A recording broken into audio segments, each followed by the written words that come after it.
In 2025, the extremely small phone competition is gaining traction, with Samsung's forthcoming Galaxy Z Fold 7 possibly delivering a new level of thinness and usefulness to the market.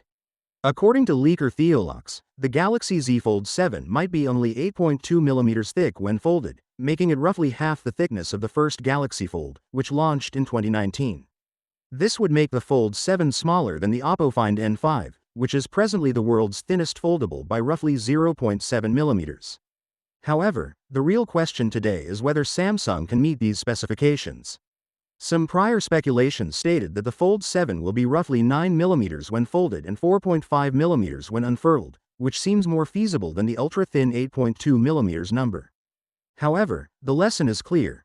Samsung is committed to make its foldables smaller, lighter, and more pocketable than ever before.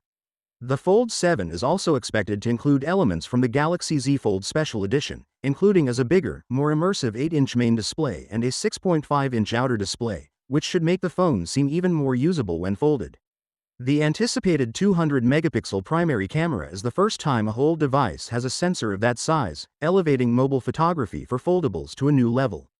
Samsung is focusing heavily on build quality this time around, with reports pointing to an enhanced under-display camera for cleaner selfies, a more robust folding mechanism, and an updated foldable screen that might make the crease much less obvious. The Fold 7 is rumored to be powered by the Snapdragon 8 Elite CPU, which will provide flagship-level performance for everything from gaming to multitasking. There is also speculation that it may launch with One UI 8, since One UI 7 is still very new.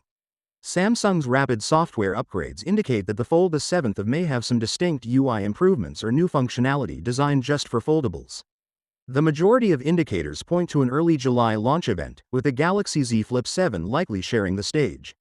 It's shaping up to be a busy summer for foldable technology. Finally, what are your thoughts about it? So without being said, let me know your thought in the comment below, and if you are new here, please subscribe. Peace out.